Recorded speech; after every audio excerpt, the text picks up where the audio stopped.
스가랴 12장 1절에서 9절까지 다 같이 읽어보겠습니다. 이스라엘에 관한 여호와의 경고의 말씀이라. 여호와 곧 하늘을 펴시며 땅에 터를 세우시며 사람 안에 식령을 지으시니가 이르시되 보라, 내가 예루살렘으로 그 사면 모든 민족에게 취하게 하는 잔이 되게 할 것이라. 예루살렘이 에워싸일 때에 유다에까지 이르리라. 그날에는 내가 예루살렘을 모든 민족에게 무거운 돌이 되게 하리니 그것을 드는 모든 자는 크게 상할 것이라. 천하 만국이 그것을 치려고 모이리라. 여호와가 말하노라. 그날에 내가 모든 말을 쳐서 놀라게 하며 그 탄자를 쳐서 미치게 하되 유다 족속은 내가 돌보고 모든 민족의 말을 쳐서 눈이 멀게 하리니 유다의 우두머리들이 마음속에 이르기를 예루살렘 주민이 그들의 하나님 만군의 여호와로 말미암아 힘을 얻었다 할지라. 그날에 내가 유다 지도자들을 나무 가운데에 화로 같게 하며 곡식단 사이에 횃불 같게 하리니 그들이 그 좌우에 에워싼 모든 민족들을 불사를 것이요 예루살렘 사람들은 다시 그 본 곳 예루살렘에 살게 되리라. 여호와가 먼저 유다 장막을 구원하리니 이는 다윗의 집의 영광과 예루살렘 주민의 영광이 유다보다 더하지 못하게 하려 함이니라. 그날에 여호와가 예루살렘 주민을 보호하리니 그 중에 약한 자가 그날에는 다윗 같겠고 다윗의 족속은 하나님 같고 무리 앞에 있는 여호와의 사자 같을 것이라. 예루살렘을 치러 오는 이방 나라들을 그날에 내가 멸하기를 힘쓰리라. 아멘. 12장 앞부분을 봤습니다만 12장에는 그날이라는 표현이 굉장히 많이 나옵니다. 우리가 읽었습니다만 3절에도 그날에는 있죠. 4절에도 있습니까? 여호와가 말하노라 그날에 이렇게 표현하죠. 또 그날이 자주 나오면 한번 찾아볼까요? 6절에도 있습니까? 예, 6절에도 있고 8절에는 두 번이나 나오네요. 그죠? 8절 앞에 그날의 여호와가 라고 하고 뒤에도 그날에는 다윗 같겠고 그리고 오늘 마지막으로 봤던 9절에도 그날에 내가 멸하기를 힘쓰리라 이렇게 말하죠. 이 그날이라는 표현은 구약에서 굉장히 자주 등장하는 표현이고 특히 구약의 이제 선지자들이 어떤 다가올 어떤 날을 항상 목표로 하여 글을 썼었죠. 어떤 미래에 있을 어떤 그 날. 그래서 청중으로 하여금, 백성으로 하여금 기대하게 만들고 그 날을 기다려라라고 기대하게 만들고 백성의 마음을 여호와를 향하여 앙망하도록 만드는 이런 설교들을 했단 말입니다. 선지자들이. 그래서 그 날이 있어 이 백성아 이게 다가 아니야. 백성 여러분, 성도 여러분 그 날이 있습니다. 라고 말했습니다. 그 날의 또 다른 표현이 오늘 제목으로 제가 정해놓은 여호와의 큰 날. 이 여호와의 큰 날이라는 이런 표현을 선지자들이 사용해 가면서 그 날은 굉장히 큰 날이야. 여호와의 크고 두렵고 거대한 어떤 날이 장차 올 거야. 이렇게 표현했습니다. 이런 말은 미래에 대한 어떤 소망을 그 백성, 성도들에게 주는 것이므로 성도는 그 미래의 날에 대하여 항상 어떤 기대와 희망을 품었죠. 그래서 그 날은 큰 날이라고 하더라. 크다는 것은 무엇일까? 우리 이스라엘 민족이 지금은 이방 여러 강대국에게 고통당하고 있는데 그거를 해방시켜주는 어떤 큰 날이겠구나. 그렇게 이제 1차적으로 해석하게 되지요. 그래서 많은 전쟁들이 있잖아요. 민족들마다 서로 전쟁이 많고 그리고 얼마나 이 인간이란 희노애락이 많잖아요. 어려운 일도 많고. 그래서 인간은 항상 선악과 먹었고 자기 중심적으로 생각하기 때문에 내가 볼 때의 큰 일이라는 것은 내가 잘 되는 일이 큰 일이죠. 내가 잘 되고 우리 가족이 잘 되고 또 우리 민족이 압제로부터 해방되고 어떤 이런 좀 좋은 일, 뭐 교회를 해도 교회가 좀 잘 되는 거예요, 여러분. 잘 되는 거. 그래서 숫자적으로 부흥성장하는 그런 일을 보고 크게 부흥했다고 그러고 큰 날이 임했다. 그래서 그 큰 날이라는 어떤 날의 날짜를 중요시 여기잖아요. 그래서 절기와 명절이 많은 거잖아요. 무슨 기념일을 딱 정해가지고 과거에 어떤 그날 굉장히 큰 날이 어떤 큰 사건이 있었어라고 하면서 막 그거를 기념을 하고 막 그러잖아요. 우리 모든 인류가 자기 중심적으로 자기가 잘 되는 어떤 일을 일컬어 큰 날이라고 하면서 그게 그 날일 거야라고 이렇게 주목해 왔습니다. 근데 그게 큰 날 맞죠, 여러분? 그게 큰 날 맞아요. 그래서 지난주 우리 소풍 때도 우리가 나눴습니다만은 무엇보다도 더 나은 어떤 것이 그게 큰 일이잖아요. 더 나은 날. 그래서 이 땅을 사는 동안에 좀 더 나은 것을 계속해서 찾았단 말입니다. 찾다가 좀 나은 게 뭔가 봤더니 뭐 용이 좀 등장하는 거, 등용문, 등극하는 거 이런 걸 좋다 그랬죠. 이 세상에서는 출세하는 게 그게 좋은 거다, 용되는 거잖아요. 그러다 보니까 이름도 용소라는 말도 많고 다 나눴죠. 용주골, 뭐 용호동 다 용자 들어가는 그 말. 좀 더 나은 거의 이미지였습니다. 그리고 하나님을 믿는 이 유대교도 유일신 사상 하나님 믿는 것이고 그 하나님을 믿는 그 신앙이 그대로 옛적 길 선한 길로 전달된 것이 개신교잖아요, 여러분. 기독교도 그 유일신 하나님 믿는 거지 않습니까? 그래서 전통이 똑같아요. 사실은 개신교와 유대교가 전통이 똑같은 게 아니라 모든 종교는 사실 전통이 똑같죠. 무슨 전통이냐 하면 초월자인 신의 이름으로 우리 인간이 더 나은 무언가가 되는 것이 종교란 말입니다. 초월자인 신의 힘으로 그의 성도가 그 신의 능력으로 말미암아 좀 더 나은 어떤 존재가 되는 것, 용되고 싶다는 얘기죠. 그런데 예수님의 이름으로도 그걸 하면, 그래서 예수님의 이름으로 우리가 이리에게 찢겨 죽는 어린 양이 되는 것이 아니라 예수님의 이름으로 사자가 되어서 기독교적인 승리를 쟁취합시다. 이거를 중세시대 때는 크리스텐덤이라 그랬거든요. 크리스찬 킹덤, 기독교적인 왕국이잖아요. 그리고 그런 기독교적인 왕국이 승리하는 것으로 보여졌습니다. 지난 2000년간의 기독교 역사를 가만히 보면 중세 유럽이 기독교의 중심지잖아요. 중세 유럽은 크리스텐덤이었죠. 크리스찬 킹덤이었단 말입니다. 크리스테너티, 기독교의 킹덤이었단 말이에요. 기독교 왕국. 왜 그래요? 중세 유럽에 불교가 있었습니까? 중세 유럽에 그 절이 있었습니까? 요새는 절이 있어요. 왜냐하면 포스트 모더니즘이거든. 근데 중세 유럽 시대는 절도 없었고 거기 무슨 단군 신앙이 있었습니까? 아무것도 없고 거기는 무조건 기독교인이죠. 거기는 우리는 3, 4대 얘기 또 합니다만 3, 4대 모태신앙입니다만 거기는 몇 대 모태신앙입니까? 뭐 시간으로 말하면 2000년 모태신앙이잖아요. 그런 역사들이 크리스텐덤을 잘 이루는 어떤 그런 역사였습니다. 그런데 그렇게 자기가 믿는 신을 그 초월자의 힘을 사용하여 우리 인간들의 왕국을 이뤄서 그 왕국이 배부르고 등 따신 요 교회와 국가를 건설하는 요 이름은 기독교라고 되어 있지만 세상 종교하고 똑같더라는 겁니다. 그런 상태에서 바라는 어떤 여호와의 큰 날, 그런 상태에서 바라는 미래에 올 그날이 있었으면 좋겠어요. 스가랴 12장에 그날을 말씀하시네요. 그날이 우리에게 있었으면 좋겠어요 라고 하는 그날은 글자는 여호와의 큰 날이지만 사탄의 큰 날이더라는 겁니다. 그런 식으로 예수의 이름으로 내가 등극했어요 또는 출세했어요. 내가 그 예수의 이름으로 40일 금식 기도를 한 나머지 무슨 뭐 좋은 대학교에 수석 합격했어요 라는 얘기는 여호와의 큰 날이 나에게 임재한 것이 아니라 우리 파로지가 좀 전에 찬송했습니다만 사탄의 능력이 나에게 임재한 것이므로 큰일 난 것인데 그게 지옥의 단맛을 본 것인데 그걸 가지고 좋다고 예수님의 은혜로 우리가 이렇게 되었습니다라고 하고 있으면 하나님 말씀하시는 그 날과 여호와의 큰 날을 전혀 오해한 것이란 말이죠. 그런데 우리가 다 그렇게 살고 있습니다, 여러분.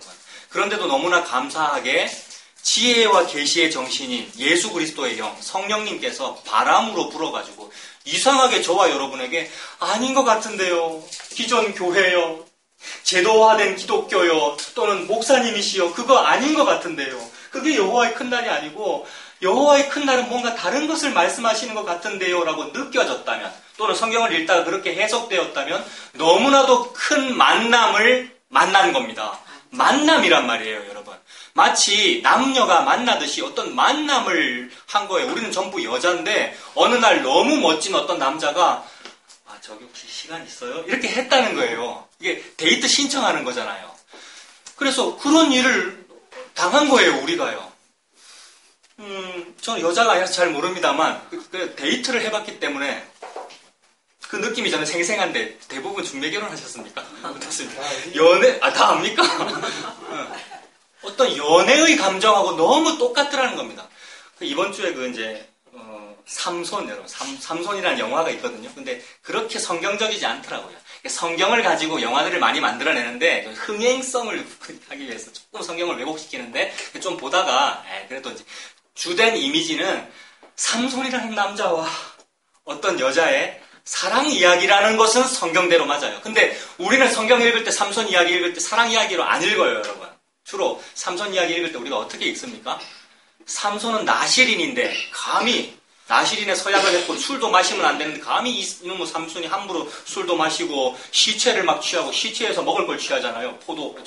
사자 시체 때려잡고 또 꿀. 그러니까 나실인은 해서는 안 되는 짓을 한다. 율법을 어긴다. 이 기독교 전통을 어기고 주일 성수를 똑바로 안 하고 이렇게 하면 안 되는구나. 그런 식으로 기독교를 똑바로 믿지 않으면 결국 눈 뽑히고 죽는구나로 해석해 왔지 않습니까? 근데 그게 아니라 저는 그 왜곡된 그런 영화를 보면서도 막 눈물이 나더라고요. 맞아. 삼손의 이야기는 사랑의 이야기야. 이 말입니다. 삼손이라는 어떤 남자가 결코 사랑해서는 안 되는 블레셋 여자를 여러 사람을 사랑해요, 여러분. 1부 1처도 아니야, 삼손은요. 그 최소한 2명 이상이죠. 처음에 어떤 블레셋 여자 처음에 사랑했다, 나중에 들릴라 사랑했다가 또 중간에 어떤 창기도 또 등장하고 그렇거든요. 최소한 2명 이상, 2명일 겁니다. 2명 이상으로 이렇게 보입니다만은 창기의 집에도 들어가고 이런 기록이 있거든요. 그 말은 결코 사랑해서는 안 되는 어떤 여자를 보고 너무나 훌륭한 사사, 너무나 힘이 가장 세고, 이 말은 무슨 재벌 총수의 장남 이런 뜻입니다.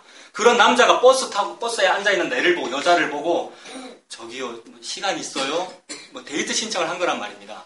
근데 우리는 어떻게 하느냐 하면 싫어해요, 그 남자를요. 그 남자를 싫어하고 오히려 좋아하기는 하는데 그 남자의 힘만 좋아하죠. 그래서 그 남자의 힘의 비밀을 알아채어 나의 친정을 잘 되게 해주고 싶은 마음이란 말이에요. 그의 친정이 누군데요? 블레셋 여인 들릴라. 그 들릴라의 친정이 어디입니까? 블레셋이죠. 블레셋은 죄악의 도시고요.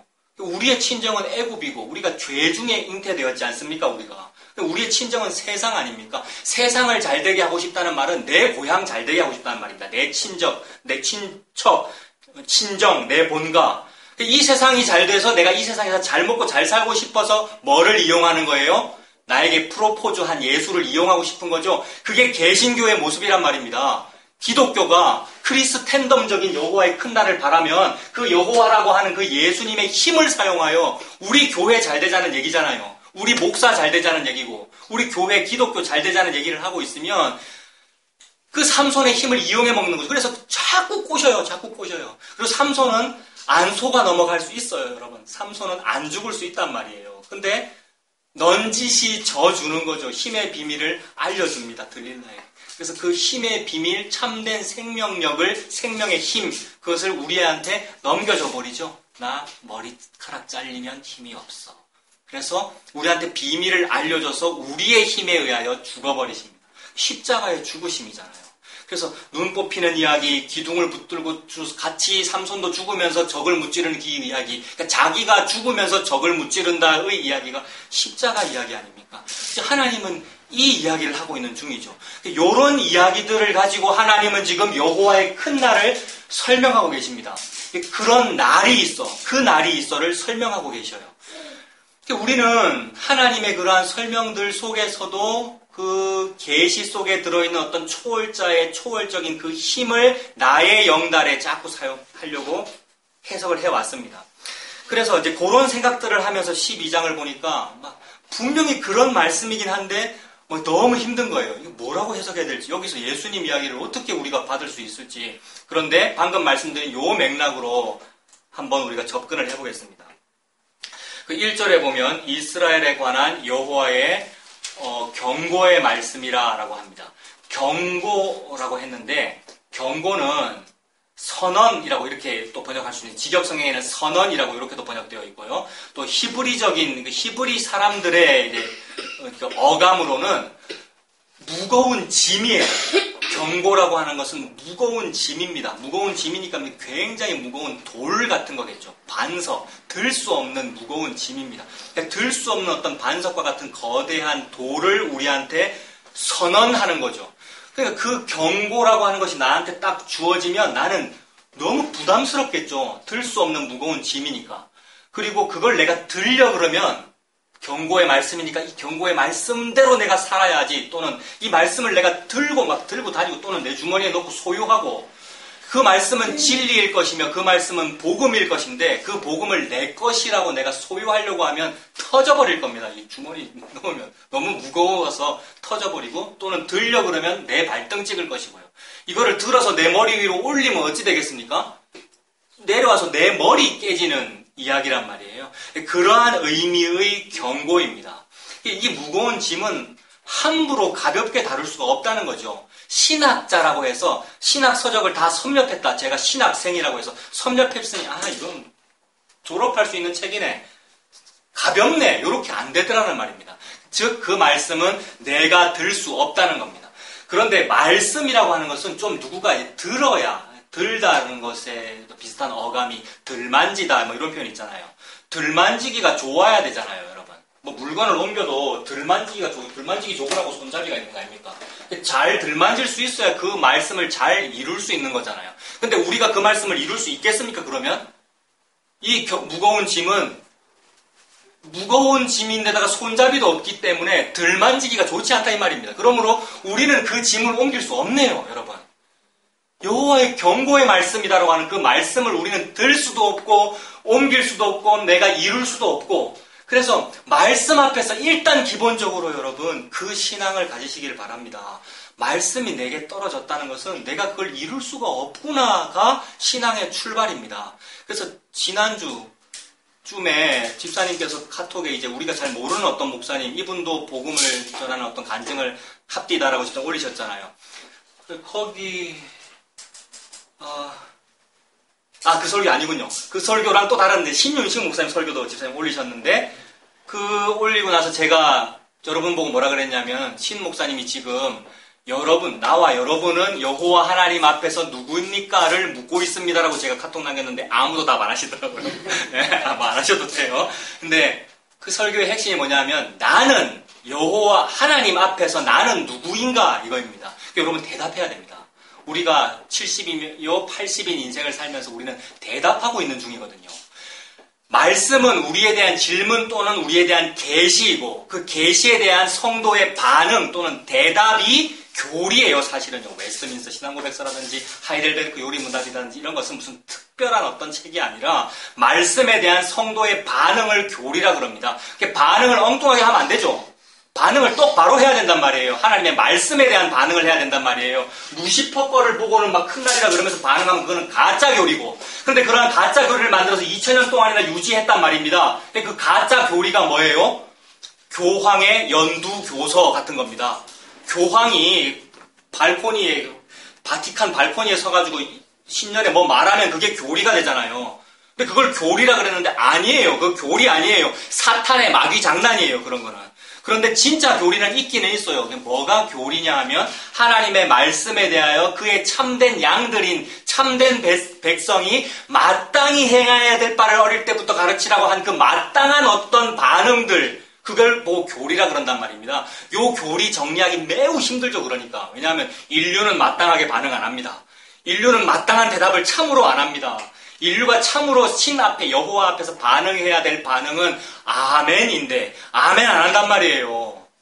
이런 식으로 아멘 하긴 하죠. 문자적으로 아멘을 하긴 합니다만 아니었어요. 지 탐심대로만 아멘하지 진짜 아멘을 안 한단 말입니다. 그렇다면 참된 아멘, 말씀에 대한 참된 백성적 반응은 뭐냐 하면 저는 죄인입니다.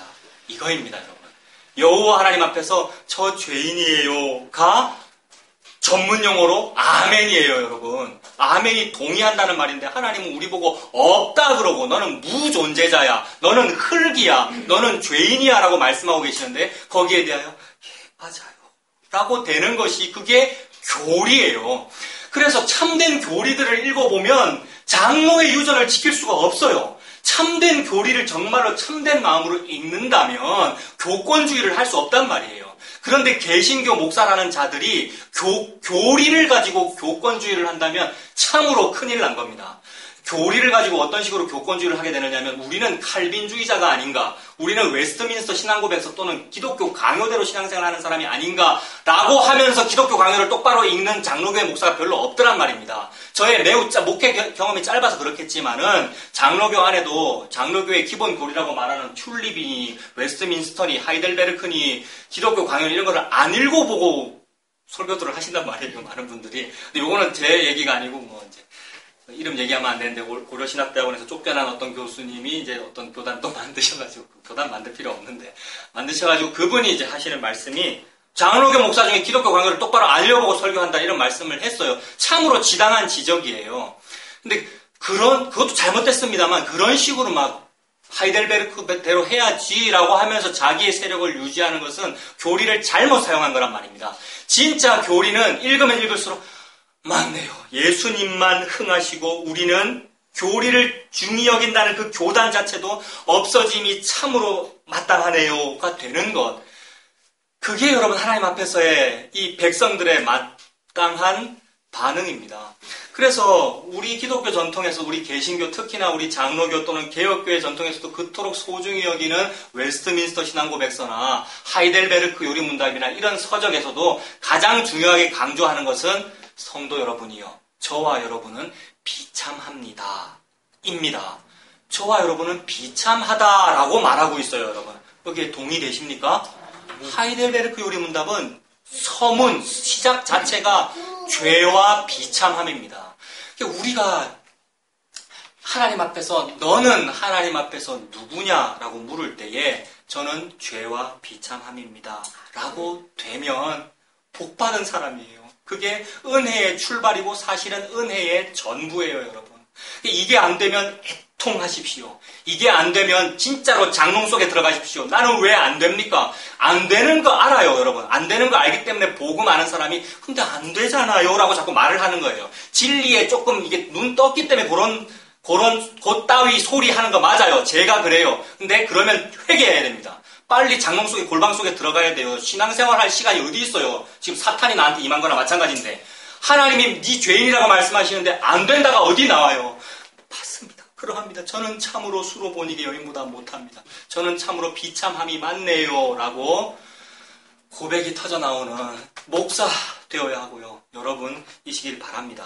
하나님이 그 말씀을 하고 계셔. 그러므로 여호와의 경고의 말씀이다라고 하는 것은 무거운 짐을 우리한테 접근시키신 것인데 그 앞에서 저는 한번 이걸 들어볼게요가 안 되더라는 얘기입니다.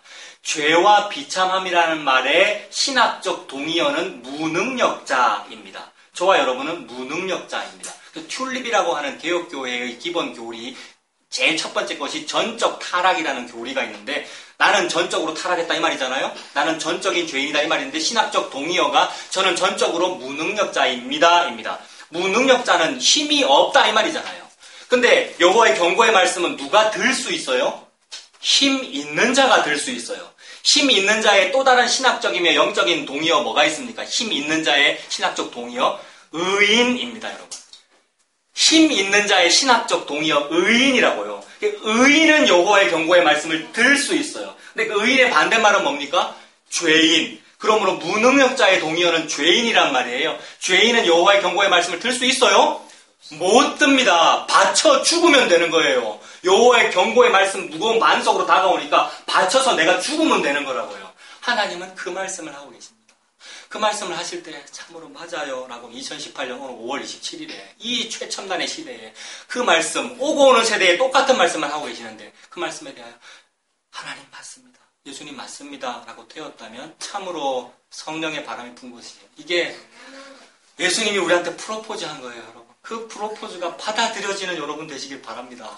그래서 버스에 앉아가지고 나 아가씨로서 예쁜 옷 입고 예쁘게 치장해서 가고 있는데 마음에 안 드는 남자가 사실은 근데 알고 봤는데 재벌 총수인데 근데 마음에 안 든단 말이에요. 근데 데이트 신청했는데 자존심 상해가지고 이렇게 하고 나는 다른 남자한테 시집 갈 건데 이렇게 되는 상황이 우리의 삶이에요. 그게 여러분 막 비일비재해요.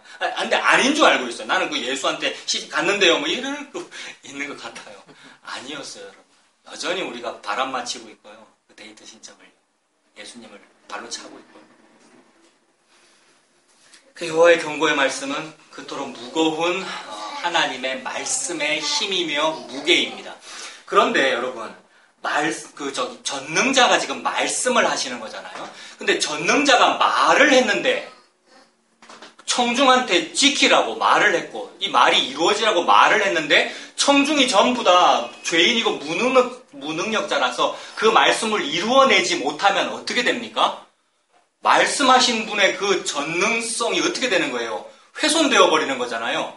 그러므로 하나님은 그러한 모순을 허락하지 않으십니다. 그러므로 말씀하시는 분이 전능하면 그 말도 전능합니다. 그래서 말 자체가 전능해서 말이 스스로 일을 합니다. 그러므로 그의 청중인 백성이 일을 하는 것이 아니고 우리가 뭐 좀 큰 일을 해야 그게 일하는 거란 말이에요. 근데 큰 일을 우리가 좀 큰 일을 해내는 날이 여호와의 큰 날이고 그게 그 날인데 그의 성도인 우리가 큰 일을 막 힘을 내 가지고 막 큰 일을 하는 게 일이 이루어진 것이 아니고 말씀이 스스로 무슨 일을 하더라는 겁니다. 그래서 전능자가 전능하시면 그의 말도 전능합니다. 그러므로 말씀이 스스로 발이 달렸어요. 말씀이요.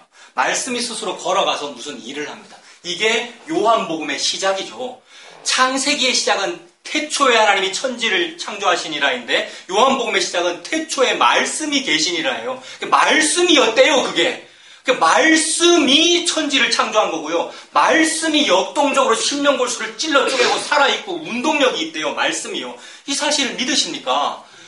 우리 인류가 손으로 만든 무슨 어떤 초월자의 그 형상이 일을 하는 것이 아니고 걔는 일을 안 해요. 365일 앉아만 있어요. 뭐가요? 불상이. 그거 앉아만 있잖아요. 앉아만 있는데 절 하잖아요. 근데 그걸 똑같이 금송아지로 만들어서 그걸 보고 우리가 여호와라 그랬단 말이에요. 똑같이 금송아지를 만들어서 그럼 2018년에는 뭐 하고 있습니까? 똑같이 금송아지를 만들어서 그걸 보고 예수님이라 하고 있단 말이에요. 그러한 예수는 안 움직여요, 여러분. 고정되어 있기 때문에. 근데 고정되어 있는 그 고정된 예수를 더욱 잘 고정시키는 것이 잘못된 교리란 말이에요. 잘못된 교단이고 잘못된 목회자란 말입니다. 그래서 고정된 그 우상을 더욱 잘 고정시키니라고 매질꾼은 더 매질하면서 격려하고 미장이를 격려하고 시멘트 바르는 사람, 본드 바르는 사람 이거 이사야서에 나오는 말씀이란 말입니다. 그래서 서로 격려하면서 뭐라 그런다고요? 생각나십니까? 내가 설교를 좀 제대로 했나 지금 확인하는 겁니다. 여러분이 기억하고 있나 확인하고 싶은 겁니다. 예?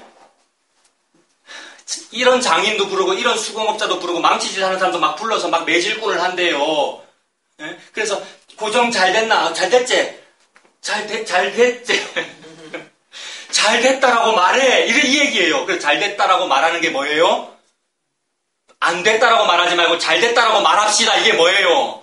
적극적 사고방식, 긍정의 힘. 그리고 우리 교회 잘 된다. 우리 교회 좋은 교회 그런 방송도 있죠. 그런 방송에 출연했습니다. 생각나십니까? 있어요. 네. 그 거기에는 무슨 사례만 소개됩니까? 그 방송에. 우리 교회가 예수 믿고 이렇게 망했습니다. 이런 얘기는 안 하잖아요. 좋은 얘기만. 그 말은 고정된 그 예수가 더욱 잘 고정되어 있게끔 막 망치질을 하고 있으면서 서로 격려하고 있는 일들을 하고 있어요. 그 예수는 안 움직입니다. 그 예수는 가짜 예수, 금송아지기 때문에 딱 고정되어 있고 목회자와 성도들이 일치 단결하여 헌금을 동원해가면서 예수를 더욱 잘 고정시켜요. 그대로만 계셔요. 움직이면 안 돼요. 그대로만 계세요. 어떤 예수? 나에게 또는 우리에게 복 주는 예수로만 계셔요. 나에게 십자가를 주는 예수로 바뀌시면 안 됩니다. 라고 자꾸 다독거리고 헌금으로 드리고 막. 그게 기독교라면 단군신앙하고 똑같고 금송아지 믿던 거하고 똑같더란 말입니다, 여러분. 근데 예수님은 다른 말씀하고 계신다는 거죠. 그래서 우리 인간의 힘으로 신을 컨트롤하는 그런 그 성도 말고 하나님의 말씀이 스스로 일하는 어떤 일을 하나님께서 보여주시더라는 겁니다. 그래서 말씀이 육신이 되어 우리 가운데 거하시니 그분이 예수 그리스도더라 라는 말씀을 하고 계시는 거죠. 그래서 예수님이 걸어다니잖아요. 예수님이 걸어다니면서 막 일을 하잖아요. 그 말은 말씀이 막 일을 한다는 말이고 그리고 이 말씀이라고 하는 무거운 짐 같은 암석, 반석은 의인만 들어서 움직일 수 있는데 딱 들어서 움직이는 의인은 예수님밖에 없더라는 얘기를 하고 있는 겁니다. 우리는 전부 다 그걸 못 들고요. 예수님만 들 수 있기에 들고 움직이고 있는 중이죠. 예수님이 걸어다니고 계시는 중이죠. 말씀을. 본인이 말씀이니까요. 그 말씀을 하시는 거죠. 그러므로 그 12장 1절에 그 동그라미가 붙어있고 중간에 여호와 곧 하늘을 펴시며 땅에 터를 세우시며 사람 안에 심령을 지으신 이가 이르시되 라고 하십니다. 요 분이 이 무거운 짐을 말씀하신 거예요. 어떤 분인데요? 펴시며 세우시며 지으신 분이잖아요. 그 문장을 딱 줄이면 그렇게 되죠. 펴시며 세우시며 지으신 분. 펴시며 세우시며 지으시는 게 뭐 하는 작업입니까? 창조의 작업이죠. 창조의 작업, 하나님의 말씀으로 창조하셨잖아요. 근데 이 창조를 또 신학적으로 길게 풀었으면 이렇게 됩니다. 처음에 창조가 있었고, 그 다음에 아담 하와 죄악이 있었으니까 타락이 있었고, 그 다음에 예수 그리스도의 구속으로 재창조가 있잖아요. 예수 그리스도의 십자가 구속으로 우리를 살리는 일이 우리를 다시 만드는 일이잖아요. 그거를 보고 신학적으로는 재창조라고 부르죠. 근데 이거를 시간 순서로 우리가 논리적으로는 창조, 그 다음에 타락, 그 다음에 재창조 이렇게 풀었을 수는 있으나 이거는 학적인 표현이고 사실은 이거 같은 겁니다, 여러분. 시공간이 의미가 없잖아요. 창조와 선악과 먹음과 재창조는 같은 거예요. 그래서 재창조가 이 모든 것의 완성으로서 같은 얘기예요. 재창조를 영어로 하면 뭡니까? 리크리에이션이거든요. 지난주 우리 퀴즈쇼 하신 분이 리크리에이션을 하신 거잖아요. 레크레이션. 뭐예요? 노는 겁니다. 노는 거. 왜 놀아요?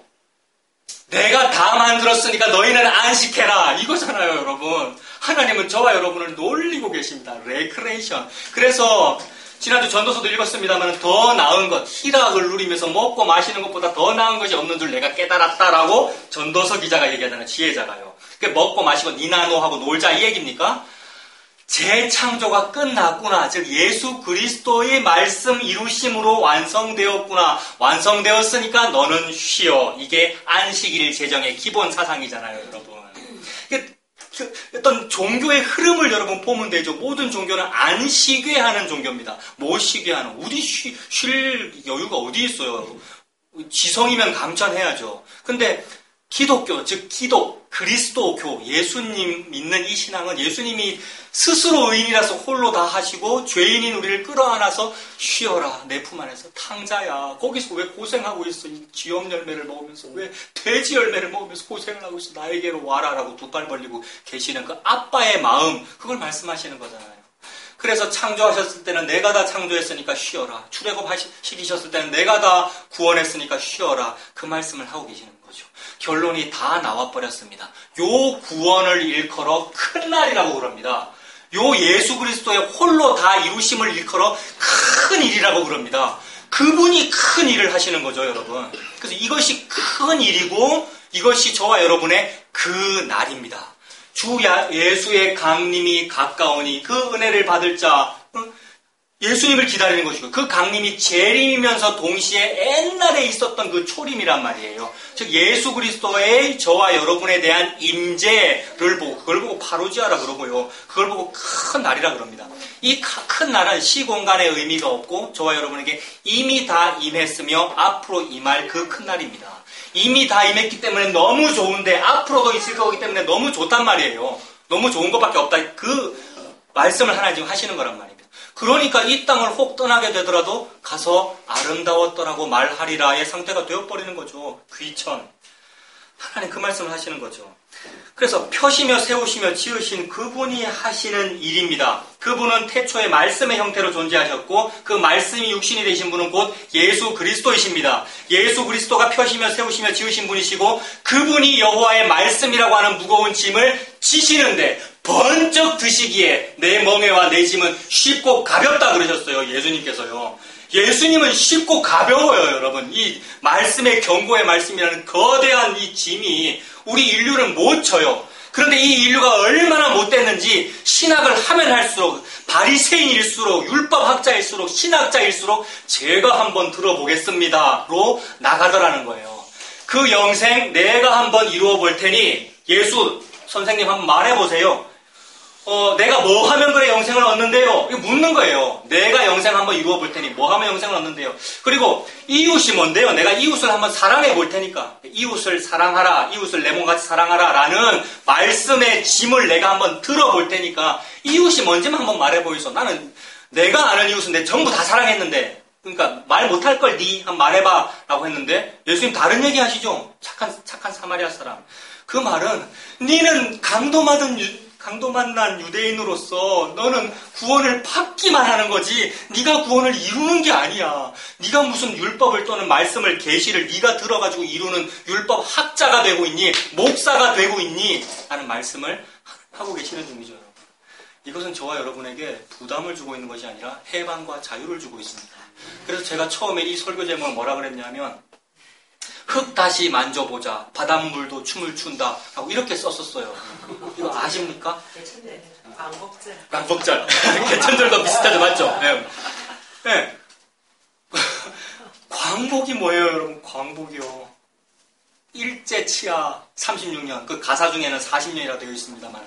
그게 끝나고 광복, 빛을 찾았다는 거잖아요. 그날에는 어제의 흙과 오늘의 흙은 똑같은데도 새롭더라는 얘기입니다, 여러분. 복음을 알고 나서의 삶과 복음 알기 전에 삶이 다릅니까? 똑같습니까? 똑같던데요. 똑같고 직장생활 똑같고 월요일날 출근해야 되고 똑같던데 그래서 복음 알면 뭔가 좀 다른 파라다이스가 있을 거야라고 기대했는데 그게 금송아지가 준다는 그거였어요. 아니고 하나님 말씀하시는 똑같아. 똑같기 때문에 너 지금 직업이 노예니? 계속 노예로 있어도 돼. 그 말씀이잖아요. 하나님 그 말씀하시. 그러니까 있는 그대로 흙 다시 만져보는 거예요. 너무 좋아가지고 똑같은 흙인데 오늘의 흙은 다르게 느껴지더라는 거죠.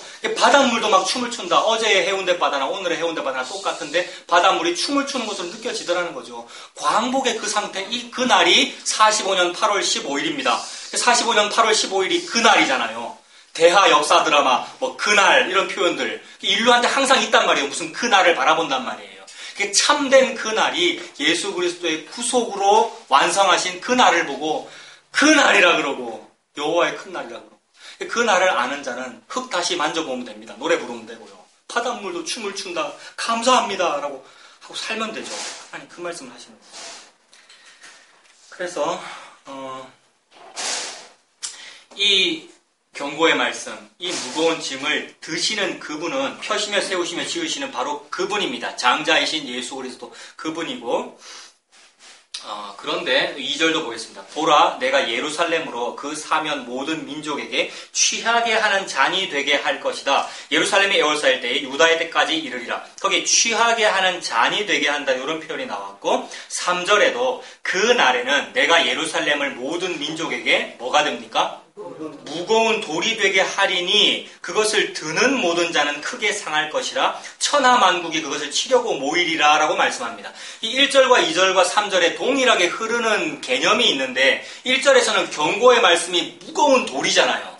들 수 없는 무거운 돌이고 2절에는 취하게 하는 잔이라는 표현이 나옵니다. 취하게 하는 잔은 술잔이죠. 술잔 마시면 취하잖아요. 근데 예루살렘을 취하게 하는 잔으로 만들어서 이방 공격자 적군으로 하여금 내가 저 예루살렘을 내가 먹어버려야지, 예루살렘을 내가 함락시켜야지라고 하면서 그 예루살렘이라는 잔을 꿀꺽 마셔버리더라는 겁니다. 감히 하나님의 도성을, 그 말은 하나님의 말씀을 또는 예수 그리스도를 내가 먹어버려야지, 죽여버려야지 이렇게 한 겁니다. 모든 적 그리스도, 모든 대적은 예수님을 잘 믿는다고 말하는 사람조차도 그 예수를 내가 먹어버리려고 그러는 거예요. 근데 예수가 무거운 돌이잖아요. 예수님이 들 수 없는 반석이잖아요. 근데 내가 그것을 먹어버리겠다는 말은 소유하겠다는 말이죠. 예수를 왜 소유하고 싶죠, 여러분? 우리 인류가? 강대국은 약소국을 왜 소유하고 싶죠? 더 부자 되고 싶어서 그러는 거죠. 그럼 성도는 예수를 왜 소유하고 싶습니까? 부자 되고 싶어서 그런 겁니다. 신앙생활 잘하려고 그런다는데 전부 거짓말입니다, 여러분. 저도 전부 거짓말이었어요. 가만히 생각하니까. 무슨 목회를 잘한다거나 무슨 신학적으로 훌륭한 사람들 전부 거짓말이고 잘 되고 싶다는 얘기잖아요. 예수의 진리를 내가 가져가지고. 전부 탐심이었는데 그런데 그것이 취하게 하는 잔으로 작동하더라는 겁니다. 그래서 얘가 예수를 들겠다, 예수를 먹겠다, 가지겠다라고 하면 나는 마치 술에 취한 듯 또는 마약에 취한 듯 비틀거리는 바보가 되고 만다는 얘기입니다. 맹인되고 만다는 말이죠. 근데 예수님 진짜 사랑하는 사람일수록 예수를 가지고 싶어 하거든요, 여러분. 근데 예수를 가지면 그거 맹인 상태입니다. 예수님이 우리를 가지시는 거지 우리가 감히 그분을 붙잡거나 들거나 내가 소유하겠다, 품겠다라고 하면 술 취한 사람의 상태가 되고 말아요.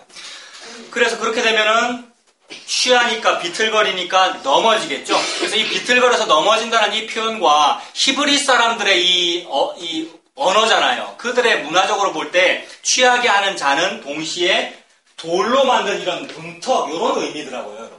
문턱 또는 이거 뭐죠? 이렇게 여닫이 문을 기둥을 끼우는 밑에 반석. 튼튼한 돌 같은 데다가 기둥을 딱 끼워가지고 문을 요렇게 열도록 만들어야 될 거 아닙니까? 그런 거를 돌적이 이런 말 씁니까? 그런 큰 돌, 그걸 보고 취하게 하는 잔이라 하더라고요. 그러면 그렇게 하고 나니까 개념이 연결이 되더라고요. 무거운 돌과 들 수 없는 문지방 곁의 그 큰 돌과 3절에 있는 무거운 돌, 다 같은 개념을 말씀하고 있죠. 그러니까 예수님이라고 하는 분 또는 하나님의 말씀인 그분은 인간이 컨트롤할 수 없단 말입니다. 그 반석 위에 어떤 장치가 붙어서 그 장치가 움직이고 있는, 그 장치가 이렇게 할 수 있는 것이 내가 이 돌을 가지고 막 들고 할 수 없다는 겁니다. 그런데 내가 그걸 움직이겠다 그러고 내가 그걸 컨트롤할 수 있다고 믿는 것은 마치 내가 그 곁을 지나다가 그 문지방에 돌 문턱에 탁 걸려서 넘어지는 것과 같더라는 겁니다. 그러므로 예수님은 참된 성전의 기초석이 되면서 돌적이로서 아주 그런 요긴한 작동을 하심과 동시에 그것을 컨트롤하겠다는 어떤 성도에게는 걸려 넘어지게 만드는 거침돌이, 걸림돌이 됩니다. 우리 예수님이. 예수님은 너무나도 좋은 우리의 구원의 주님이면서 동시에 심판자이지요. 죽여버리는 거죠. 예수님은 구원을 스스로 이루시면서 동시에 그 구원을 이루어내겠다는 성도, 신앙생활 잘하겠다는 성도에게는 찍어 죽이는 돌이 되어버리는 거죠. 너무 무서운 거죠. 심판과 구원이 동시에 있으니까. 1절, 2절, 3절에서 그 돌의 의미가 그렇게 느껴집니다. 하나님 그 말씀을 하시는 거죠. 그래서 3절을 보면 그 날에는 하나님이 이루시는 그 날, 지금 여호와의 큰 날인데 심판과 구원이 동시에 있기에 3절의 그 날에는 내가 예루살렘을 모든 민족에게 무거운 돌이 되게 하리니 그것을 드는 모든 자는 상하죠. 그러니까 항상 예루살렘을 들려 그러잖아요, 여러분. 모든 세계사를 보면 항상 예루살렘이 공격 지점이죠. 근데 항상 예루살렘이 공격당하는 이미지를 보여줌으로써 하나님은 무슨 말씀하시는 겁니까?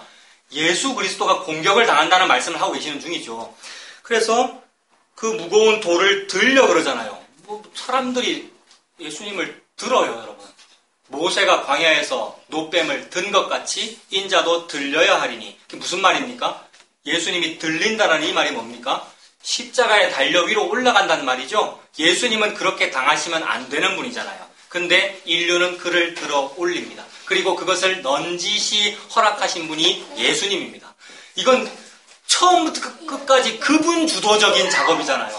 십자가에 달려 죽는 것도 인류의 악함이 원인인데 동시에 십자가에 달려 죽는 것을 예수님께서 지금 하고 계시는 거잖아요. 그래서 무거운 돌이 되게 하니 그것을 드는 모든 자는 크게 상할 것이다. 그래서 죽이겠다고 그것을 드는 자가 곧 뱀이었고 그것이 뱀의 머리인데 뱀의 세력인데 들었는데 들면 어찌 됩니까? 들어올린 그 돌이 내려와서 뱀의 머리를 깨는 그런 과정으로 움직이는 거죠. 구속사가 그렇게 연결되는 거죠. 이게 창세기의 원시복음하고 연결되잖아요. 여자의 후손이 태어나고 여자의 후손의 그 발 뒤꿈치 상하에 가면서 발 뒤꿈치로 뱀의 머리를 밟아 이기는 것. 그러므로 우리는 예수님도 마치 삼손이 들릴라에게 비밀을 알려줘가며 스스로 죽음을 택하는 길로 가는 것처럼 예수님도 스스로 들리는 길을 예수님이 선택하셨잖아요. 목숨을 잃을 권세도 있고 찾을 권세도 4개 있는 거잖아요. 예수님께. 그러함으로 그 길을 가신 거죠. 그래서 이것이 마치 그 원수의 머리 위에 숯불을 올려놓는 것과 비슷하죠. 그 원수를 우리가 막 갚으면 안 되고요. 원수에게 오히려 배고프면 먹을 거 주고 목마르면 원수에게 마실 거를 주어라. 근데 그렇게 하는 것이 원수의 머리 위에 뭐를 올려놓는 것 같다 그랬습니까? 숯불을 올려놓는 것 같다. 숯불을 위에 올려놓으면 어떻게 되는 거예요? 뜨겁고요. 그리고 떨어질 겁니다. 언젠가. 이 돌도 마찬가지. 언젠가 떨어질 거란 말이죠. 그래서 안 받아들이는 사람은 즉 내가 이 돌을 들었군요. 감히 의인만 드시는 건데 말씀은. 근데 내가 감히 의인되어 예수를 죽였군요. 심판대에 십자가에 올렸군요. 그러나 받아진 사람은 이것이 구원이 되는데 아니고 난 참 잘했어. 나는 예수를 참 잘 죽였어. 예수를 죽여서 내가 의인 되어야지라고 하는 사람은 언젠가 이 돌이 떨어질 거란 말입니다. 그러므로 이 떨어지는 그날이 어떤 이에게는 구원의 큰 날이요 어떤 이에게는 심판의 큰 날입니다. 심판과 구원이 동시에 있는 그 날, 그게 그 날이고 여호와의 큰 날입니다. 그래서 인류는 항상 그것을 드는 모든 자이고 크게 상할 그 짓을 하고 있고 천하 만국이 그것을 치려고 모이고 있습니다. 여러분, 예수님이 이미 다 증명되었고 예수님이 이미 다 증명되었기 때문에 성경이 66권으로 맞춰진 거잖아요. 맞춰진 지 2000년 지났는데도 오늘도 안 받아들이고 있고, 게다가 예수님을 잘 믿는다는 사람들조차도 교단과 기독교 제도권을 만들어가면서 예수님을 반대하고 있잖아요. 말씀대로예요. 천하 만국이 그것을 치려고 모이리라. 항상 그렇습니다, 여러분. 항상 그러한 이 세계사 가운데 어떤 이는 그 예수님이 보이니, 저와 여러분은 그 예수님이 보이고 예수님이 믿어지면 이것보다도 더 큰 복을 받는 게 없단 말입니다. 그래서 이보다 더 좋을 수가 없기에 흙 다시 만져보자, 바닷물도 춤을 춘다라고 하면서 사는 거죠, 여러분. 그러니 안 되잖아요 라고 하지 맙시다, 여러분. 힘들어요 라고 하지 맙시다. 근데 여러분, 알겠습니다, 했습니다. 근데 여러분, 제가 지금 설교할 때는 이렇게 하고 있는데 일주일 내도 힘들어 죽을 뻔했어요. 안 되더라는 얘기입니다, 지금 또. 그래, 참으로 믿음 없습니다. 이러고 살면 됩니다, 여러분. 참으로 저의 믿음 없음을 불쌍히 여겨주십시오라고 기도하고 사십시오, 여러분. 괜히 또 막 찔려가지고 뭐 하지 마시고 다 그러니까, 여러분. 참 안 돼요, 예수님 저 불쌍히 여겨주세요라고 하고 사셔요. 그러면 돼요. 그러면 됩니다. 아멘입니까? 예수님 믿으면 된다는 말이 그 말이죠. 그래서 옛날에도 그런 생각했는데 적극적 사고방식과 긍정의 힘을 항상 요구를 해왔는데 그런데 적극적 사고방식, 긍정의 힘이 맞는데 이 생각했어요. 어떻게 맞아요, 여러분? 예수 이름으로는 맞아요. 예수 이름 안에서 적극적 사고방식과 긍정의 힘이 맞단 말이에요. 나는 참 안 되는 게 맞네요. 근데 예수님이 되십니다. 이게 긍정의 힘이에요. 이걸 보고 희락이라 그러잖아요. 적극적 사고방식과 긍정의 힘은 희락을 누리고 싶어서 그러는 거예요, 그 사람들은요. 그래서 웃는 거예요. 그거를 주창하는 21세기 혜성같이 등장한 그 목사님의 별명은 스마일링 프리처란 말이에요. 웃는 목사님. 왜 웃어요? 희락을 누리고 싶어서 그런단 말이에요. 근데 그 희락이나 요 희락이나 같은데, 글자도 똑같고 웃는 모습도 똑같은데 하나님은 다르다 그럽니다. 저거 보고 죽었다 그러고 예수 보고 살았다 그러니, 예수 보고 살았다라고 하는 그 희락, 집사님 화해탈이잖아요. 그 희락, 그거 웃고 사시라 그 말입니다, 여러분. 예수 이름 안에서 헛된 마약에 취하게 해도 세상 마약에 취해가지고 울고 있으면서 웃는 줄로 착각하는 그 웃음 아니잖아요. 예수님 안에서의 그 희락을 누리면서 사시란 말입니다. 전도서 기자가 이 희락을 누리면서 먹고 마시는 것보다, 먹고 마신다는 말은 예수님 먹는다는 말이잖아요. 그것보다 더 좋은 것이 없는 줄을 내가 깨달았다. 이 깨달음은 참된 깨달음입니다. 왜냐하면 전부 다 해봤거든. 좋다는 걸 싹 다 해봤거든요. 싹 다 해봤는데 이것도 헛되다, 저것도 헛되다, 저것도 헛되다. 딱 자살하기 직전이에요. 전부 다 헛되니까. 그래서 잠언이나 전도서가 자살을 부추기는 내용도 있다고 어떤 사람은 경계하는 사람도 있어요. 실제로 안 그렇습니까? 읽으면 막 힘 빠지는 얘기란 말이에요. 근데 그 모든 얘기를 왜 해요, 전도자가요? 진짜로 안 헛된 거 딱 하나 발견했기 때문에 그 말 하는 겁니다. 전부 다 헛되고 딱 하나 안 헛된 거 있는데 신약적으로 연결하면 예수 그리스도야, 그 말이죠. 그럼 안 헛된 거 발견했으면은 누리면 되잖아요. 안식하면 되고요. 예수님 그 말씀 하시는 겁니다. 그래서 이 무거운 돌은 너희 인류가 짊어지는 거 아니야. 내 멍에와 내 짐은 쉽고 가볍다. 내가 하는 거야. 그래서 그 예수님이 나에게 오시면 이 예수님의 몸된 교회가 되어가지고, 즉 예수님의 몸이 되어가지고, 예수님 머리시고, 예수님이 매우 쉽고 가볍게 들 만지고 계시기에 뭐를요? 말씀을요, 계시를요. 나는 어안이 벙벙한 채로 덩달아 내가 말씀을 든 게 되어버렸어요. 즉 이룬 게 되어버렸다고요. 한 개도 안 이루고 다 이룬 게 되어버렸다, 이 말입니다. 이걸 보고 공짜라 그러고요. 이걸 보고 포도원의 마지막으로 불려온 포도원 품꾼이라고 그러면 됩니다, 여러분. 아무것도 안 했는데 다 한 것처럼 하루 일당을 다 주는 얘기잖아요, 여러분. 이 복을 받아 누리십시오. 하나님 그 말씀하십니다. 그래서 그러한 형태로의 깜짝 놀랄 일을 보고 하나님은 큰일이라고 그러셔요. 결코 우리 인간이 예상했던 어떤 일을 큰일이라고 하지 않으십니다. 우리 인간이 예상했던 일들 중에서 가장 큰 일이 뭐예요? 내 아들 서울대 수석 합격하는 일입니다, 여러분. 이거 예상 못했던 일입니까? 저는 평생 예상했는데요. 저는 좋은 대학교 가고 싶었거든요, 여러분. 고등학교 가서는 공부 못했는데 어릴 때 공부 좀 했습니다, 제가요. 자, 졸리시는 분을 위해서 사직동 여명중학교 제9회 학생회장 출신입니다, 제가요. 네. 자, 졸리시는 분을 위해서. 네?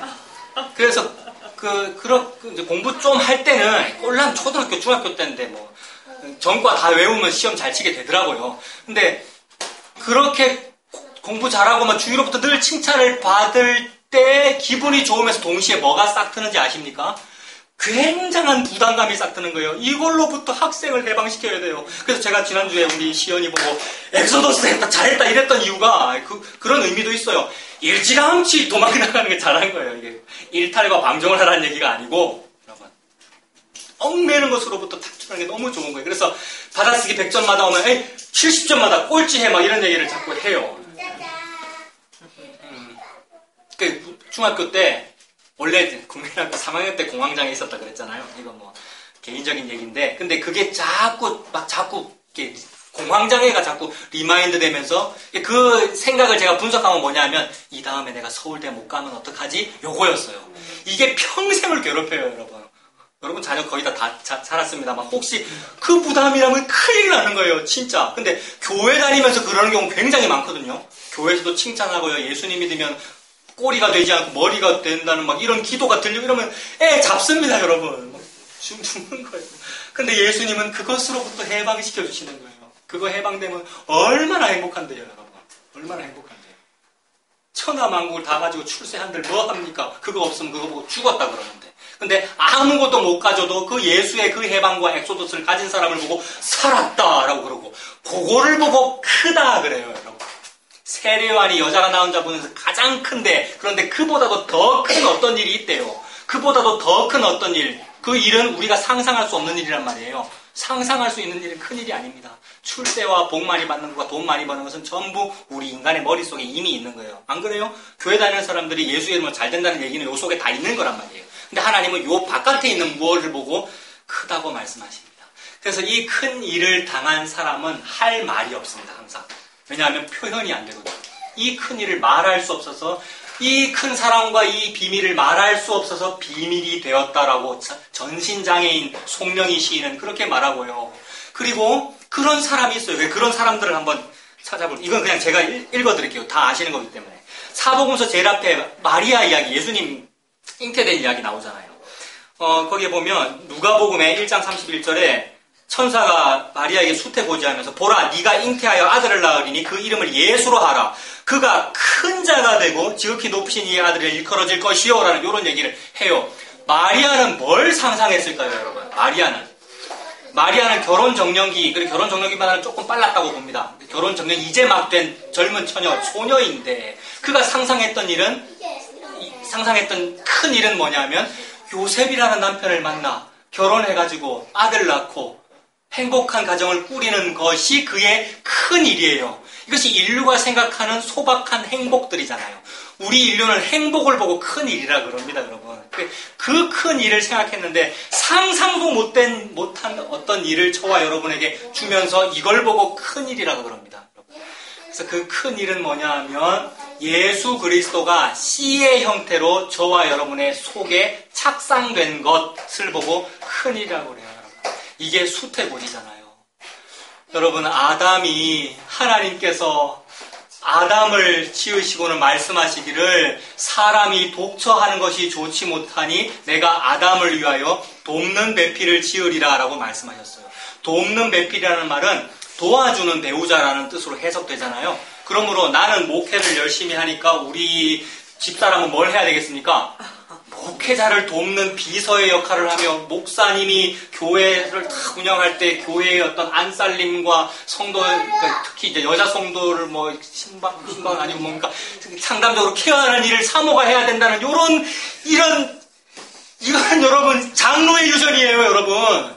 이런 시스템들이 너무 많아요. 이런 식으로 제도화 만들어놔가지고. 그래서 옛날에 월간 사모라는 잡지가 있었더라고요, 여러분. 예? 그 다음에 뭐죠? 너무 많아서 말 못해. 하여튼 어떤 그런 부목사가 을이죠. 부목사가 을인데 그 부목사의 사모는 뭡니까? 을의 을이죠. 예? 을들의 을이라는 글도 있어요. 내가 너무나 존경하는 고려신학대학원의 상담학 교수님이 쓴 을들의 을이라는 글이 있어요. 사모들 중에 그렇게 속병이 많고 우울증과 자살이 많고 왜 그렇겠어요? 지금 내가 사모 얘기하려고 하는 게 아니고 그런 제도권 시스템 안에 요거 다 있다는 말입니다. 아까 그 수험생 학생에게도 그런 게 있고, 여러분 을이라 여겨지는 그런 사람들 다 있단 말이에요. 그러고 있어요, 여러분, 우리 인류가. 근데 이제 지금 마리아 얘기하다가 제가 또 이렇게 해버렸습니다. 참된 큰 일, 큰 복이라고 하는 건 뭐냐 하면, 아담에게 돕는 배필을 지으라고 했는데, 그런 식으로 도와주는 무슨 비서 역할을 하는 것이 돕는 배필이 아니고, 돕는 배필이라는 원래 원어의 뜻은 영어로는 수터블, 돕다라는 말, 수터블이라는 말이, 수터블이 이제 수트, 이게 양복, 옷, 잘 맞는 옷. 그러니까 잘 맞는 배필이라는 말이거든요. 권사님 방금 무슨 말이에요? 예? 내재를. 나는 모르는 얘기를 하시잖아요. 예. 시브리어 언어를. 그 말은, 예. 잘 맞는, 그러니까 딱 맞는 그런 뜻입니다. 그러니까 짝이라는 얘기입니다. 짝. 음하고 양하고 짝이죠. 그죠? 바둑돌, 검은색 바둑돌하고 흰 바둑돌하고. 짝이고요. 그러니까 짝이라는 얘기입니다. 뭐를 도와주니, 하급 직원이니, 무슨 이런 비서, 이것이 아니고. 그러니, 참된 남녀평등 맞죠? 남녀평등 맞아요. 그리고 사랑이에요. 그걸 보고. 사랑. 인류는 또 평등운동, 막 데모하는 이것으로 또 하려고 그러는데 그걸로 안 이루어져요. 결코 안 이루어져요. 그거는 사랑이 아니기 때문에. 근데 사랑으로 이루셔요. 평화를. 이게 데이트 신청이라 이 말입니다, 여러분. 삼손 이야기의 그 말입니다. 너무 사랑의 얘기를 하고 계시는 거예요. 그래서 아담을 위하여 돕는 배필을 지으리라라고 말씀하셨으면 바로 그 다음 절에 뭐 나와야 됩니까? 뭐 만드는 장면 나와야 됩니까? 하와 만드는 장면 나와야 될 거 아니에요. 근데 하와 만드는 장면이 안 나오고 동물 이름 짓는 장면이 나와요. 그러므로 동물 이름 짓는 장면은 돕는 배필을 만드시는 하나님의 창조의 작업을 보여주고 있는 겁니다. 그래서 하나님께서 동물들을 아담에게로 이끌어 오시니 아담이 그 동물을 보고 부르는 것이 그의 이름이 되니라. 요 구절이 돕는 배필을 지으리라의 다음 구절이에요. 신기해요. 그래서 그 말은 무슨 말이냐면 아담이 딱 보다가 니는 사자네, 네 이름 사자라고 해. 이 말은 네 이름은 돕는 배필이 아니고 사자야 이 말입니다. 너는 내 돕는 배필이 아니야 이 말입니다. 그리고 호랑이 보고도 호랑이라 그랬죠. 코끼리, 넌 코끼리, 니는 내 돕는 배필이 아니고 넌 코끼리야. 뱀, 니는 뱀이야. 그 말은 돕는 배필이 없네요 이 말입니다. 그래서 하나님께서 이토록 돕는 배필, 하나님의 씨가 거할 처소, 하나님 자기가 머무르실 그 집, 그걸 보고 성전이라 그러잖아요. 그 집을 찾고 찾으면서 창조하고 재창조하는 그 일을 말씀하고 계셔요. 그리고 그 일을 이루는 것을 보고 일이라 그래요, 여러분. 일 같은 일을 하고 우리가 좀 땀을 흘려야죠. 땀나는데 지금 일 같은 일을 하고 좀 땀을 흘려야 되고 일 같은 일을 하고 좀 제가 큰 일을 했습니다. 이래야 되는데 일도 아닌 일을 하고 우리는 막 하나님께서 큰 일을 했다고 그러고 있는데 이게 일이란 말입니다. 하나님이 일하고 계셔요. 하나님은 요걸 다 해야 쉬어요. 하나님 요거 안 하면 안 쉬어요, 하나님은. 그래서 보아스가 룻과 결혼하는 일을 마치기 전에는 뭐 하리라 생각나십니까? 룻과 결혼하는 일을 마치기 전에는 쉬지 아니하리라라고 시어머니 나오미가 말했단 말이에요. 이거 계시예요. 하나님은 이 일을 완성하기 전에는 안 쉬셔요. 그래서 열심히 일하셔요. 근데 완성했기 때문에 보시기에 좋았다라고 그러신 거예요. 이게 얼마나 좋아요, 여러분에게 해방인데요. 이 해방은 서울대 안 가도 되네? 라는 해방입니다. 어떤 그런 인간의 꿈 안 이뤄도 되네요? 다 이루셨네요? 요 해방감이란 말이에요. 그래서 다 했기 때문에 하나님이 쉬고 계시는 거예요. 놀고 계시는 거예요. 그러면 하나님 손잡고 같이 놀면 돼요. 이렇게 하나님 손에 붙잡혀가지고요. 그 행복을 말씀하고 계시는 거예요. 그래서 우리 인류의 어떤 이 괴로움과 고생의 과정은 사자 니도 아니네, 코끼리 니도 아니네, 뱀 니도 아니네라는 이 아니네의 과정. 그래서 없음이라는 그 과정이에요. 돕는 배필이 없다. 그러므로 우리가 없음입니다, 여러분. 우리가 없음이에요. 그 없음의 상태를 있음으로 만드는 과정을 보고 재창조라고 그래요. 그게 창조의 완성이에요. 우리는 무존재자입니다. 아까 말씀드렸잖아요. 여호와 하나님 앞에서 너는 누구냐라고 묻는데 우리는 전부 다 저는 존재자입니다라고 자꾸 대답해요. 근데 존재자가 누군데요? 여호와 하나님만 존재자입니다. 하야 동사 있다라는 뜻이잖아요. 여호와 하나님만 존재자고 우리는 무존재자입니다. 그러므로 참된 교리는 죄와 비참함을 말하는 것이 참된 교리입니다. 그러므로 하이델베르크 요리문답은 제대로 된 교리 맞죠? 죄와 비참하다고 하니까. 우리는 무존재자, 즉 없음이란 말입니다. 근데 그 없음을 입음으로 만들어주는 과정을 보고 큰 일이라 그래요. 큰 날이라 그러고 좀 큰 일을 당하십시오, 여러분. 큰 일을 누리고 큰 사람 되자고 우리 그랬잖아요. 여기서 이제 적극적 사고방식과 긍정의 힘이 이제 제대로 작동하는 거예요. 예수님이 큰 일 한번 해보자 그랬잖아요. 큰 일 한번 하자고요. 이 땅에서 여러분. 여기가 천국이라고 우리가 믿잖아요. 그 큰 일이 뭐냐 하면 이 없음이 있음으로 폭파 해체되어 재창조되는 그 작업이에요. 그래서 이 일을 이루기 위하여 하나님이 아담을 재웁니다, 여러분. 재운다라는 말은 죽인다라는 뜻입니다, 여러분. 잔다. 신학적으로 무슨 뜻입니까? 잔다. 죽었다 이 말이잖아요. 소녀가 죽어 있는데 예수님이 잔다 이랬잖아요. 죽었다는 뜻이에요. 아담을 죽여요.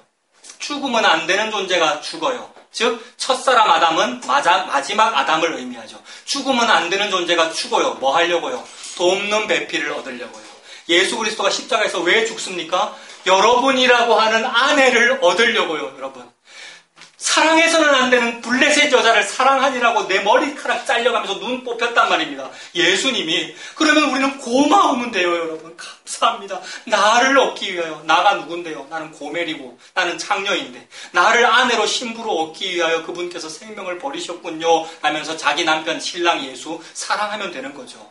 그래서 재워서 갈비뼈를 뽑습니다. 갈비뼈는 이제 고대의 언어니까 수메르어, 거기가 이제 수메르 지역이고, 메소포타미아 문명 옆에 수메르 지역이라고 부르기 때문에 수메르어라는 이제 신학적으로 이렇게 표현하더라고요. 수메르어로 키라고 발음되더라고요. 갈비뼈. 근데 그 키라는 말이 생명이라는 뜻이더라고요. 수메르어에서 키, 갈뼈를 뽑았다라는 말은 생명을 뽑았다라는 말입니다. 삼손 눈 뽑았다는 얘기고, 삼손 머리카락 잘렸다는 말이고, 기둥 밀어서 깔려 죽었다는 말이고, 즉 생명, 참된 생명이신 자가 십자가에서 죽었다라는 얘기죠. 십자가에서 죽을 때에 옆구리 찔리셨죠? 마찬가지로 찔리셔서 폭파 해체되어 가면서 갈비뼈가 나와서 그 갈비뼈가 이는 내 뼈 중에 뼈, 살 중에 살이라.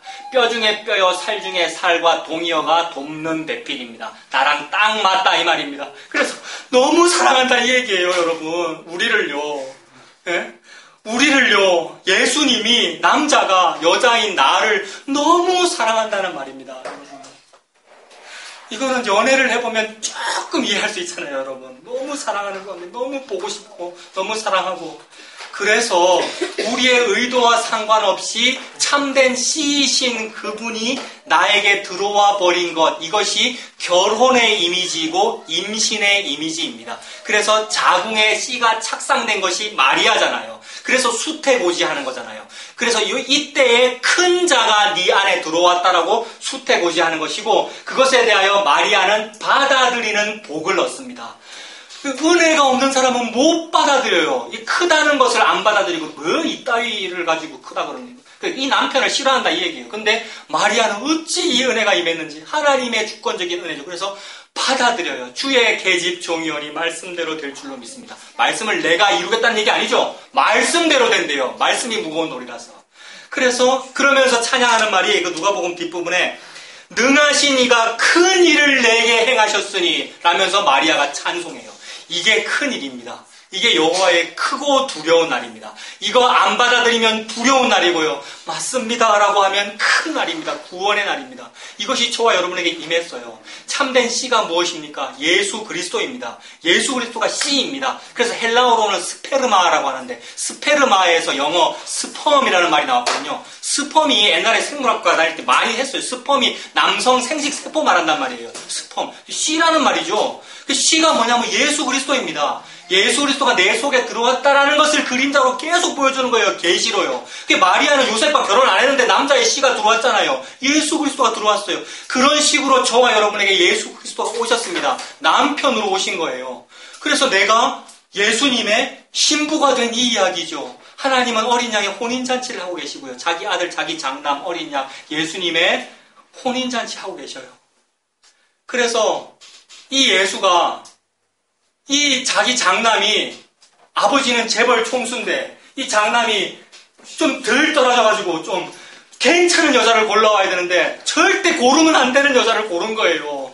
사자도 있고 코끼리도 있고 호랑이도 있는데 다 아이라 그러고, 이건 아이라 그러고, 이는 내 뼈 중에 뼈요 살 중에 살이라 그랬어요. 뭐를 보고요? 고매를 보고요. 창녀를 보고요. 그러면 막 울어야 되고요. 고마워야 되고요. 우리가요.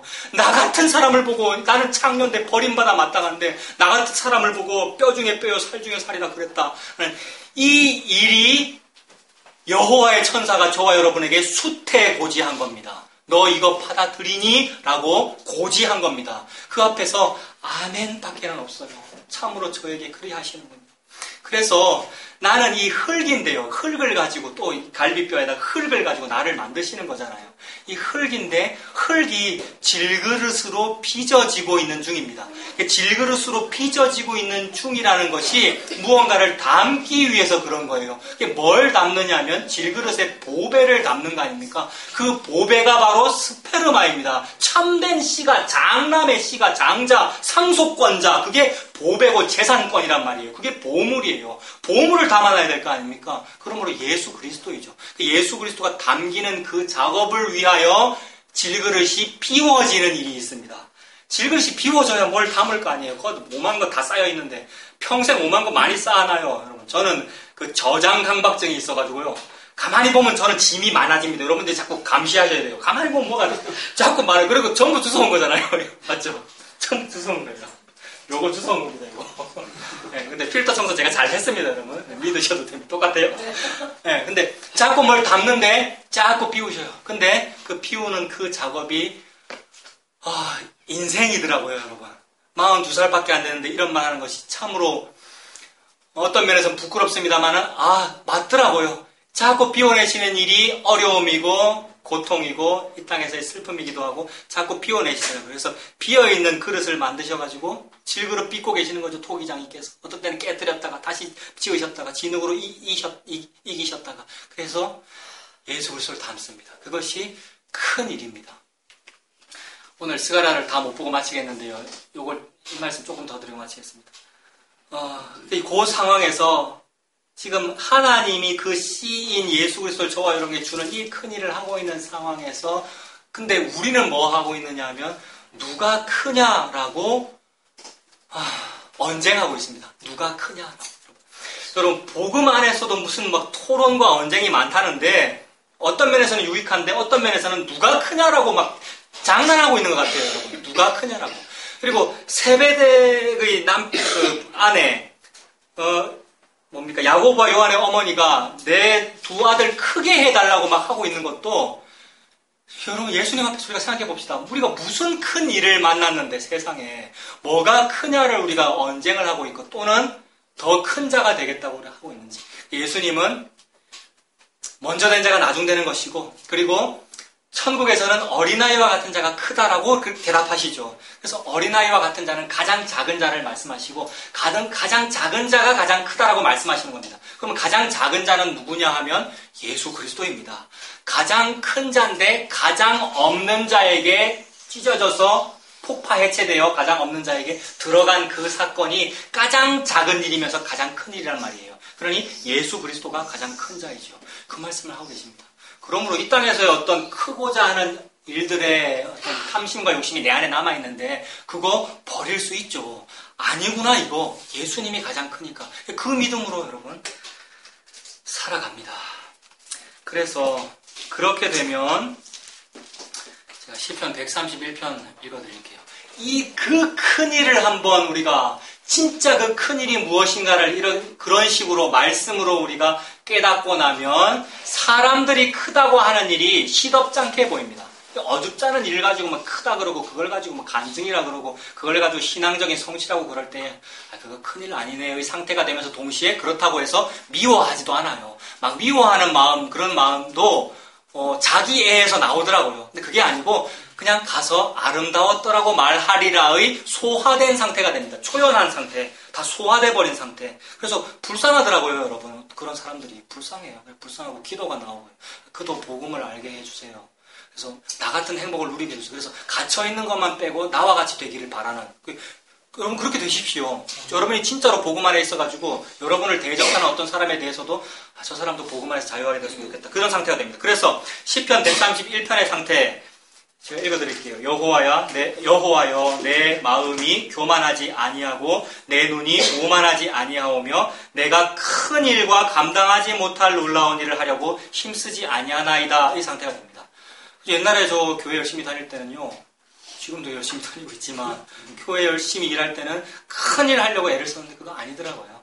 큰 일과 감당하지 못할 놀라운 일을 하려고 힘쓰지 않습니다. 다만 예수님의 품에 안긴 상태, 하나님의 품에 안긴 상태. 실로 내가 내 영혼으로 고요하고 평온하게 하기를 젖된 아이가 그의 어머니 품에 있음 같게 하였나니 내 영혼이 젖된 아이와 같도다. 이 젖된 아이의 상태가 뭡니까? 어린아이와 같은 상태죠. 전적으로 나를 안고 있는 곱은 의지하고 있는 상태잖아요. 이게 품에 안겨 있는 상태죠. 요게 쉬고 있는 상태입니다. 안식하고 있는 상태. 하나님께서 이루신 이 큰일이 저와 여러분의 유일한 복입니다. 평생을 살면서 이 복을 세어봐야 됩니다. 받은 복을 세어보아라 그러잖아요. 옛날에 받은 복을 세어보아라라는 찬송을 부를 때도 진짜로 세어봤어요. 언제 1등 해가지고 상 받은 거, 언제 무슨 뭘 획득한 거, 이것도 복이었어. 근데 참 갸륵한 신앙이었어요. 전부 다 복으로 해석하니까. 근데 그거 시덥잖은 거였어요. 전부 다 배설물이었어요. 근데 진짜 받은 복은 예수 그리스도라고 하는 스페르마가 내 안에 임한 거. 예수님이 저와 여러분에게 찾아오셔서 데이트 신청하신 거. 이것이 받은 복입니다. 이 받은 복을 평생 세면서 살아가십시오. 받은 복을 세워보아라. 주의 크신 복을 네가 알리라. 이 크신 복을 알고 살아가는 저와 여러분 되기를 바랍니다. 기도하겠습니다. 하나님 아버지, 인생을 살아가면서 우리가 받은 복을 세워보게 하여 주시옵소서. 받은 복을 열심히 세워봤더니 그 복은 너무나도 많아서 셀 수가 없어서 단 한 개로만 셀 수 있는 줄로 믿습니다. 그 단 한 개의 복이 바로 한 데나리온 예수 그리스도인 줄로 믿습니다. 그것이 일용할 양식, 하늘의 생명 양식, 만나인 줄로 믿습니다. 이 단 한 개인 수백 개의 복을 우리가 받았사오니 이 복을 세워가면서 누리면서 안식하고 사는 우리가 되도록 인도하여 주시옵소서. 예수님 이름으로 기도합니다. 찬송하겠습니다. 받은 복을 세워보아라. 429장 찬송하겠습니다.